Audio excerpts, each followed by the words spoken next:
Wow. Yeah, I wasn't prepared for that question. This I is this told you, this is I told interesting. you it's going to be an interesting one. Um, Welcome back to J Smokehouse, collaborating with Trusted Cannon Nurse and Consultation. This is a really exciting episode. This is also going to be episode number 2. If you want to see episode number 1, check out my YouTube channel, J Smokehouse. But to get into today's episode, we're going to be answering questions that have been posed to us from Reddit and other places so that we can get into how cannabis really helps us. Now, take it away, Megan.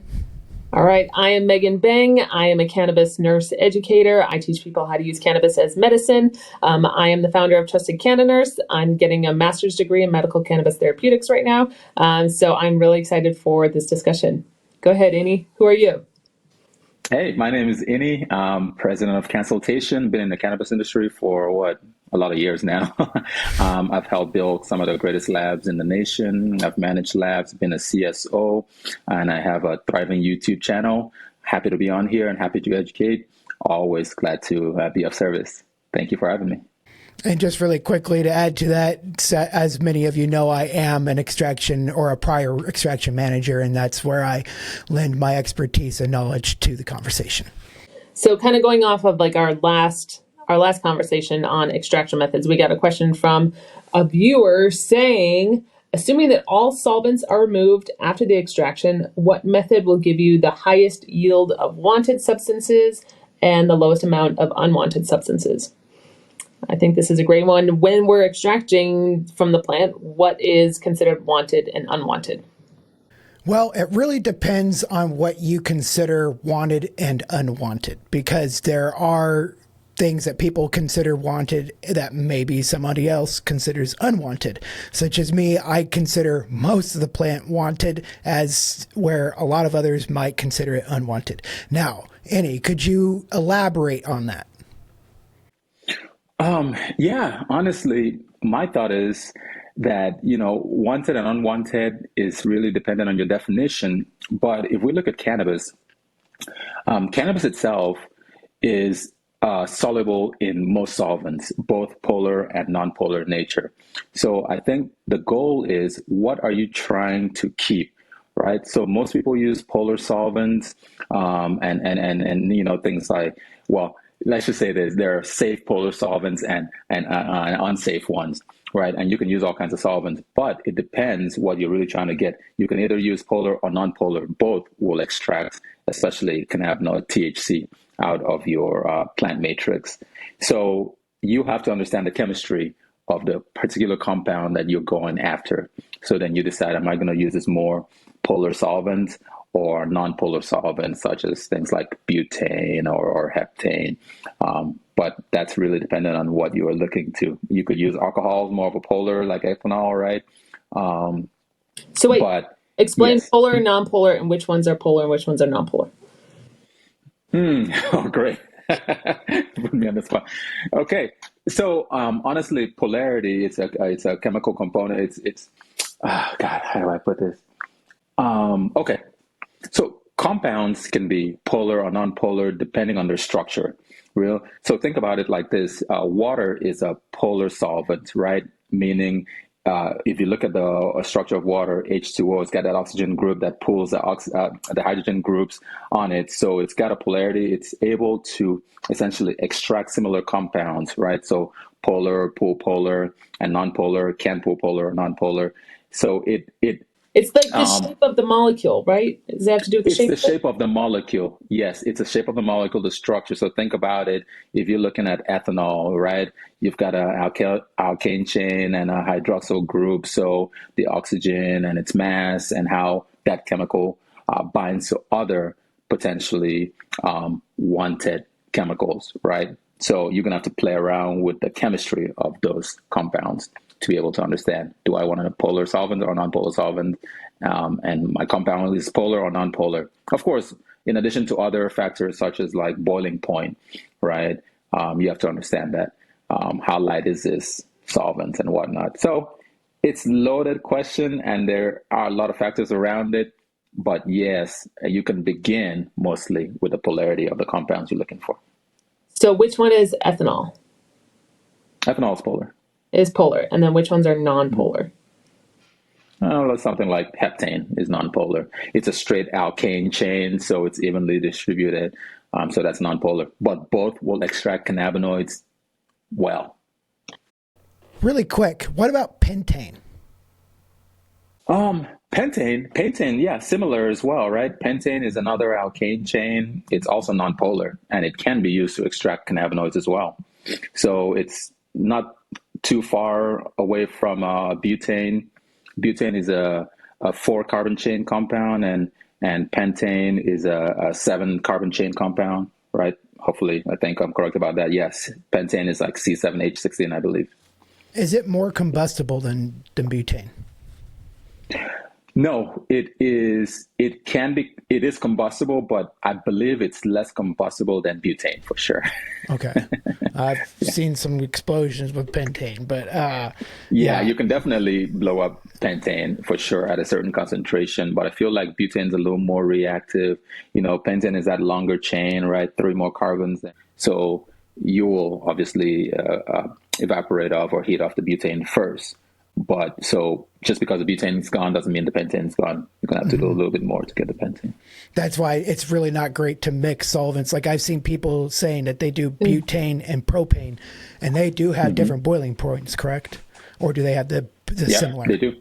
They do. And so you're probably not getting it all, and that's probably where you're getting contaminants of butane, because I'm assuming it has a higher boiling point than propane. I could be wrong. Exactly. No, you're right. Okay. You're right. Yeah.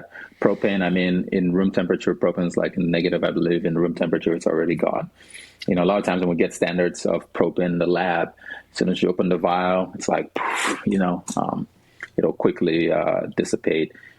So it shouldn't be a problem boiling off propane, and hopefully you don't have it in your extract, but even if you do, it shouldn't be a problem, it being gone and not even being measurable on the instrument.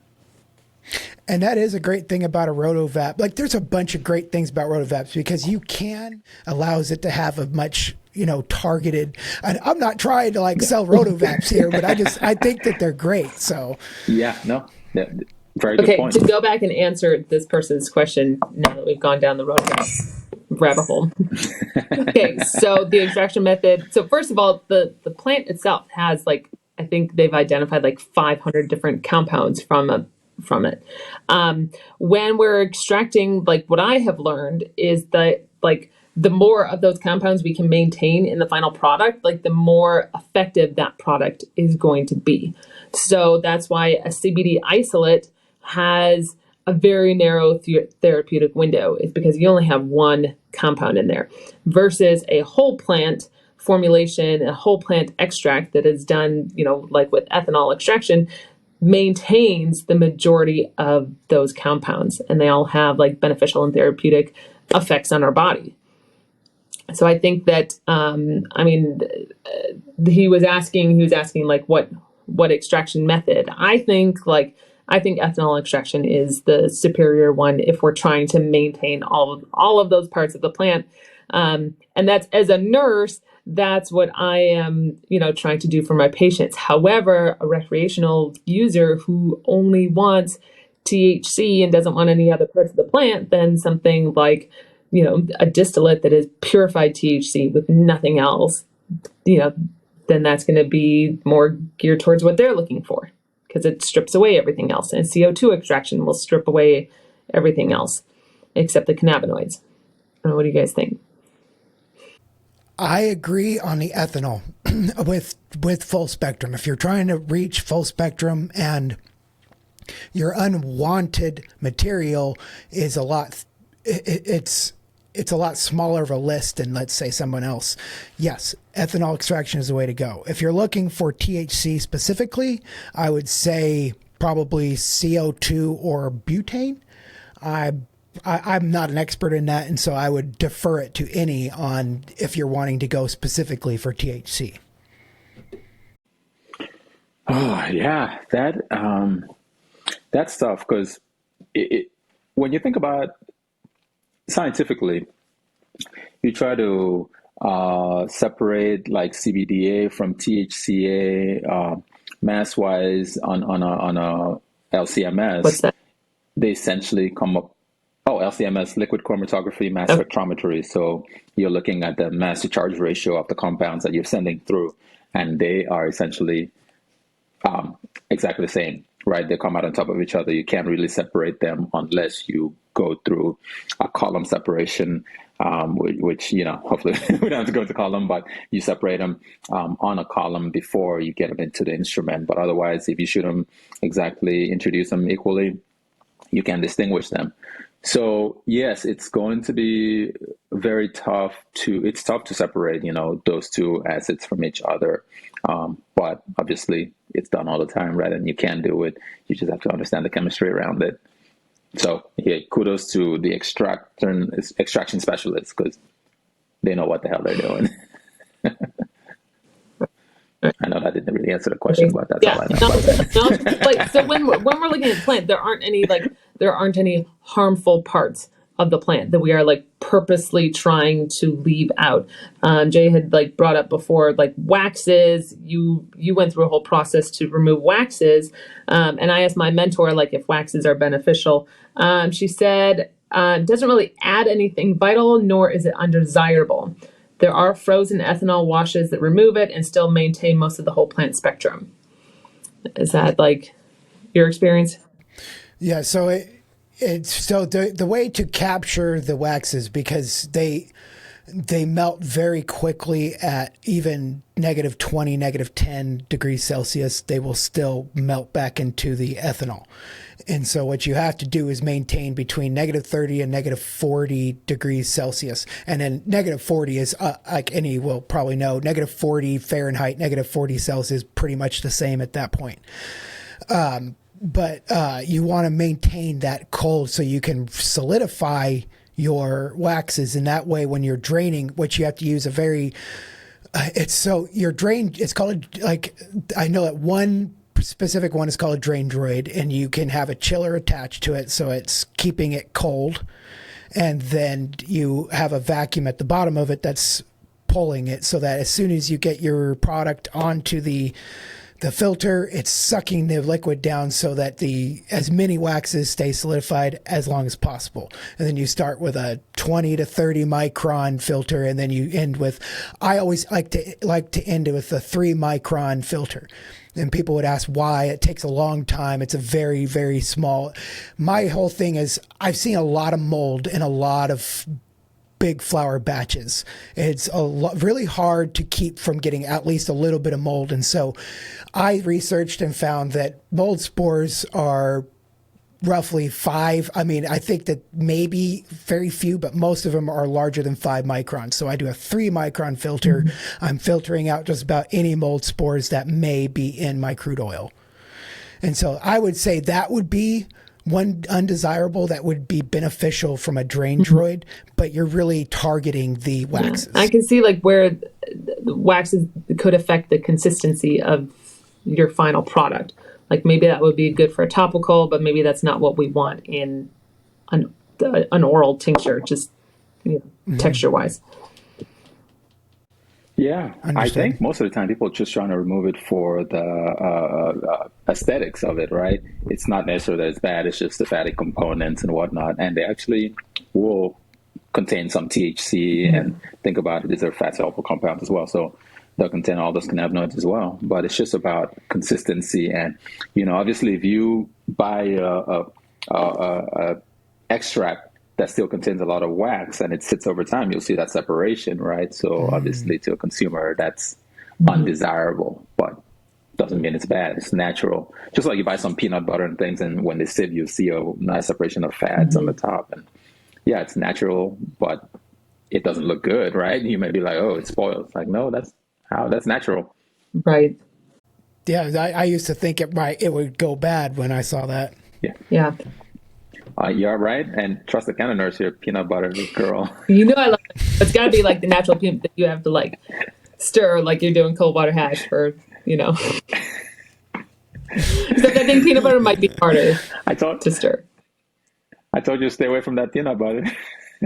Okay, the other half of the question, what substances do we consider wanted and unwanted, and for what reason? I think we answered that. I think it just depends on what you're wanting in the final product. Like if you were going for something that is higher THC, higher CBD, CBG, or, terpene wise, do we want terpenes in the final product? A lot of products, distill out the terpenes. And I think I can show you guys, I showed you this last time. This is the difference between something that is whole plant that has that is ethanol extracted. So it's cloudy. You might see a little bit of sediment at the bottom. And then this is something that looks more like a CO2 extracted. So it's very clear. So even though this tested for terpenes, there are terpenes in here, but I think there's still a difference in all of the other hundreds of components of the plant that are in one versus the other. I think you said last time that was terp X extraction. What on earth is that? I've never heard of it. What I am told is this, they use a botanical solvent that is proprietary, of course. They use a botanical solvent, but then there's like heat along the way because they pull the terpenes out, but then they add these same terpenes in on the final product.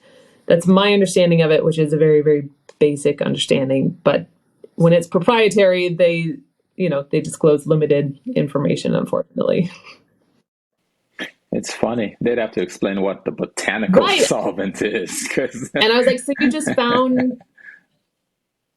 Right, it's like so you just found like some sort of like plant or vegetable and like you juiced it and then you're using like that to extract, And he's like, yep, basically. Like, oh, okay. Right. I mean, yeah, you could distill ethanol from plants too, it's like, so, and you could call it botanical. So, I mean, I'm not saying, I'm not trying to say anything, but I'm just saying it'd be nice to clarify that because honestly, there's a lot of things out there that people don't know or bad for them. Look, lots of products are GRAS status, right? Generally accepted as safe by the FDA and other agencies, but it doesn't mean that you must use it or even use it in that route. I'm not saying anything's bad about it, but of course, we're all about consumer information. And I think that, in the cannabis industry, I think that is a huge, I don't know, problem or issue that like people don't know how their products are extracted. They don't know, like a lot of the vape pens, they don't put ingredients in them. So we don't know. A lot of times you just see this proprietary formulation, which like, my brother is a pharmacist. He's like, I hate it when they use proprietary because I don't know what the fuck is in there. And like, how am I supposed to run this medication interaction if I don't know what's in there? So. Yeah, that is a good point.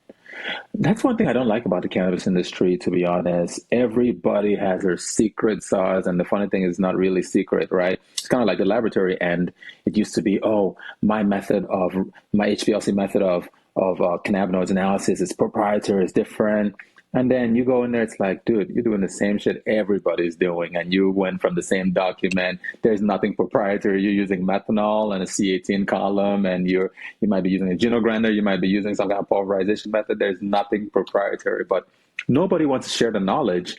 And in the scientific industry, that's how you grow. That's how the industry gets moved forward, is sharing the knowledge so that you can all rise, all boats rise in the tide together and move the industry forward. But when we're busy hiding, proprietary, which is actually not even really proprietary at all, they just don't want to say, it just doesn't help the industry move forward, right? And legitimize the industry. It's like, well, I don't know what you're doing. Okay. But when you go in there, you see the I same think stuff. that like a huge part, so first of all, it's a plant, right? It's hard to have IP or intellectual property on a plant. So then you have like, first of all, one of the only ways to get funding is to have IP. So everybody's trying to, to trademark and, what's the word for proprietize? I know that's not a word. Patent. Yeah. So they're trying to like trademark, patent their shit so that they can get funding and grow, which is like, at CanMed, there was a lecture on the importance of having IP, in your business and getting funding, which is like, it's just amazing that is such a big issue. And is that a strictly American issue? Is that a capitalism issue that like we have to have this IP in order to get funded for a plant?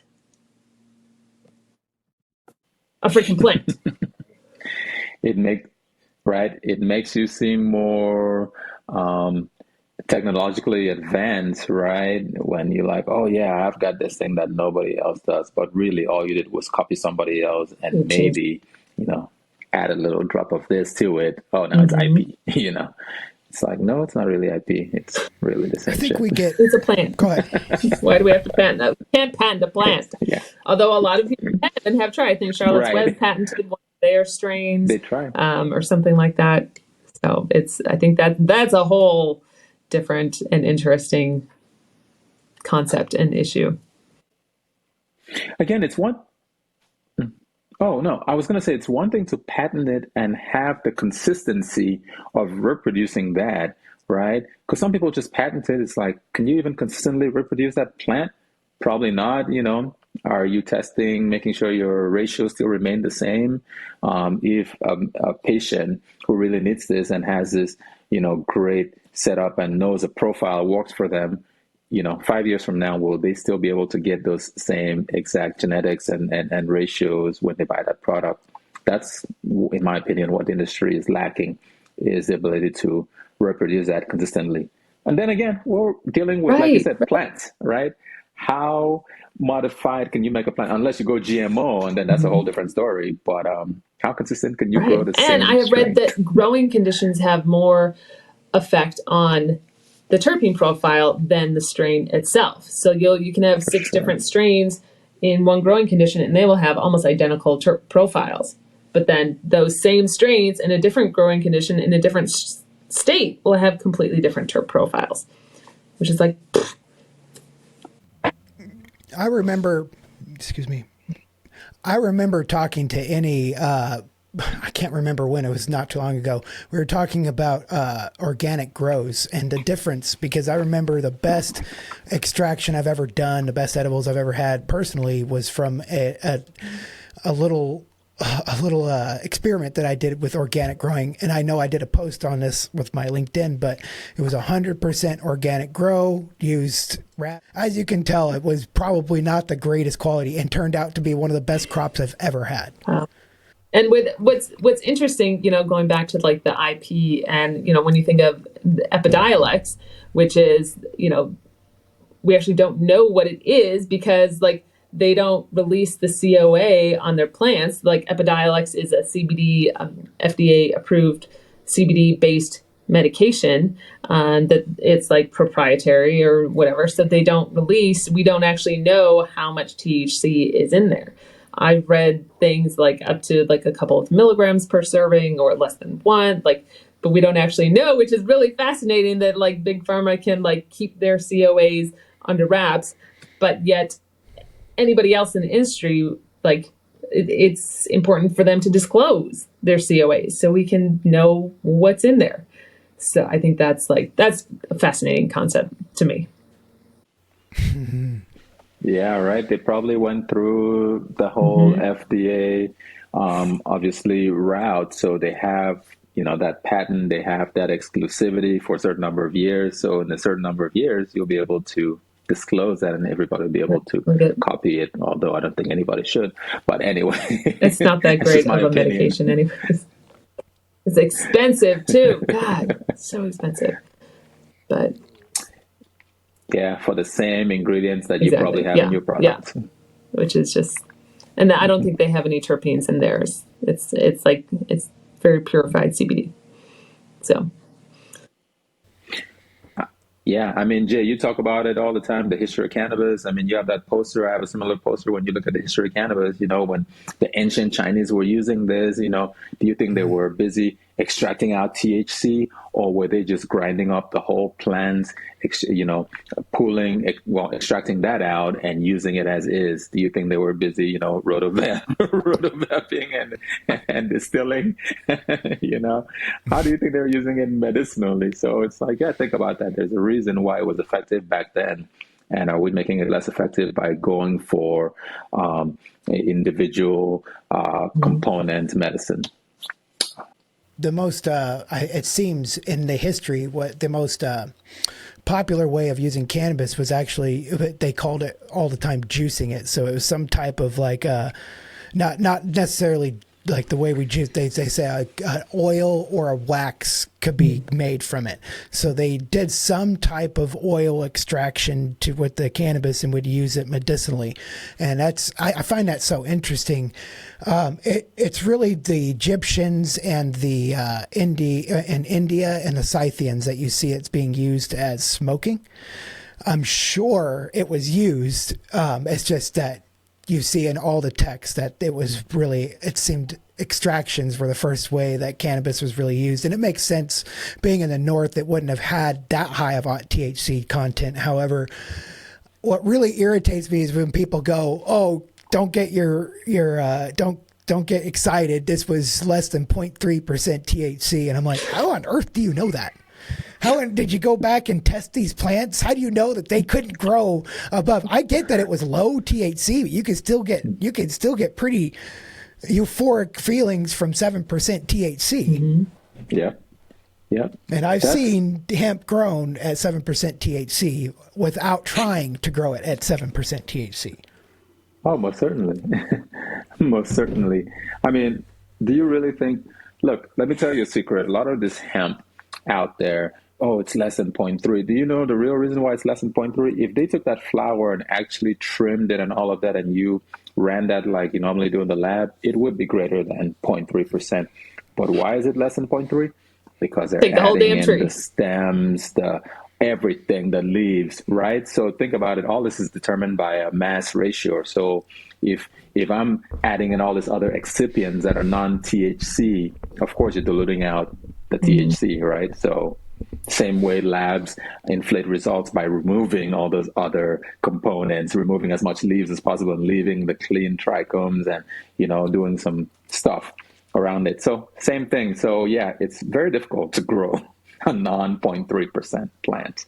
And when you do grow it, you will pretty much have to harvest it live, like in the middle of its cycle before it even gets to, doing what it's supposed to do. Anyway. They're very adamant that George Washington did not grow hemp that had THC in it. And I'm like, well, in his diaries, he talks about Indian hemp being a lot more lucrative than European hemp. And that would be associated with marijuana, as they call it now, and then hemp, which is all cannabis. As you can see, it just depends on where you stink and grow it and the climate that you grow it in. That's the only difference. Yep. Yeah. Yep. I wonder if ruderalis has high THCP.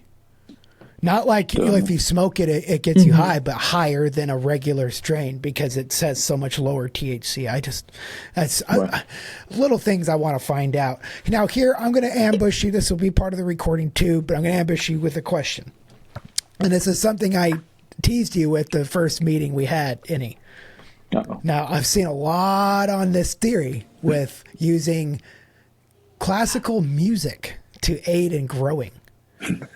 And I was like, this is stupid. This is ridiculous. And I started looking it up, and there are legit stories of farmers using classical music and having some of the largest crops they've ever had, pictures, documented stuff. So I just wanted to hear your thoughts on using classical music in the aid of growing. Wow. So this is my personal opinion on this, and I know a lot of people are going to have opinions on this. And wow. Yeah, I wasn't prepared for that question. I told you it was going to be an interesting one. Yeah, but my personal opinion on it is, yes, it does work. But two, it's not just classical music, and it doesn't have to be classical music. Because it's a frequency, right? It's a frequency, right? It's a frequency of that music waves traveling through the plants consistently. This is something you have to do consistently, right? It's not just, I'm going to play music every week. It's like you're doing it all the time until the plant, you're essentially stressing the plant, right? And they're getting to produce certain things to, again, a lot of the things the plant produces is for defense, right? Terpenes, because certain animals don't like it and they'll stay away from it. It's for defense. So imagine, getting to grow bigger and bigger. It's like, oh, I need to protect my stalks from all this frequency that are trying to break me down and causing issues in transport and whatnot. So yes, music does work. And I've gone into grows where they're playing like rock music. I mean, it's crazy, like death metal or whatever the hell. And they're like, yeah, it works. So think about it, classical music, different frequencies, soft, mellow, and you got rock music with really high frequency, and it's still, they're going for the same final product, which is bigger buds, right? And maybe greater amount of terpenes. And, it does work. I believe it does work. And I believe it's due to the frequency of that music traveling consistently through the plants as it's growing. So it learns to now adapt to the stress, right? And it does what it can do best to adapt.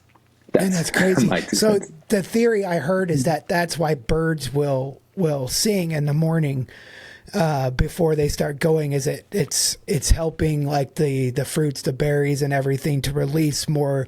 I don't know if it's more nutrients or more taste, but that's a theory I've seen put out with birds and why they will sing in the early morning before the sun rises. Because that's what I heard is the most optimal time for the music is right in the morning. Right at right when the sun is rising, that's when you really want to do the music. And I think I read it was really just in the beginning stages of the plant growth, but I could be wrong. I mean, it's amazing, isn't it? And it almost applies across all of life, because think about what they tell us, or even what I've experienced myself. The clearest part of my day is when I wake up in the morning. When I wake up in the morning, that's when all these ideas flood me, and I usually pick up my phone. People say, oh, don't pick up your phone when you first wake up. But when I pick up my phone, I'm jotting notes. I'm sending the most clear emails. I'm, clear-headed. Your mind is rested and you've woken up. It's that early. And there's something about that time of the day and it could be just time of the day, or it could be just you having rested overnight with the sun being down and then recovering and coming back and being clear-headed without any interruptions. But all my ideas come right when I'm trying to go to sleep. But I think that's so interesting. That's when they won't leave. That's what it is. That it's a stress-based take on it, that we're stressing the plants so that they grow more. I think a lot of people will say it has to do like with the energy that, people who are angry and like have all this angry negative energy around their plants won't do well, or like they're like when they consume it, it's not a good energy that they feel. So a lot of these people who teach people how to grow will say, talk nicely to your plants and converse with your plants, like so that you have this good energy around their growth, so that you get good plants. I think that's like, I don't know if that's even scientifically provable, but it's interesting. So as a scientist, with all the positive energy talk and all that, it's hard to quantify. You cannot quantify. So what I think it is, okay, when you're just positive and you're doing things right, guess what? That translates into what you're doing on a normal basis, right? You're positive, you're focusing more on how you're mixing the nutrients, how much you're watering, how much you're taking care of it, as opposed to you having a bad day, you are in a rush, you're not mixing the nutrients right. So I feel like those energies translate into physical activities that affect how your plant grows, because you're not paying more attention or caring as much. That's just my 2 cents on it. I'm going to say because you said tarot card. It's hard to quantify talking nicely to the plant to have it grow. Exactly. It's like tarot cards. What kind of bullshit is that? But anyway. This is why you need to try some mushrooms. Don't get me started. Get your woo-woo. You need to get your woo-woo on that. Right. You guys, thanks for this conversation. This is so great. I can't wait for the third one. Yeah, story time for that third one, right? I know. I can't wait. All right. Thanks for joining us, and definitely subscribe to Trusted Canna Nurse and check out Cannabis Conversations with Consultation. Subscribe to all of our YouTube channels to check out the third installment, which will be on Cannabis Conversations with Consultation. So I really hope that you check them out. Subscribe to Trusted Canna Nurse and check us all out. We all love having conversations, and we're going to have more of these in the future. And so now, as always, Jay is going to go smoke a J.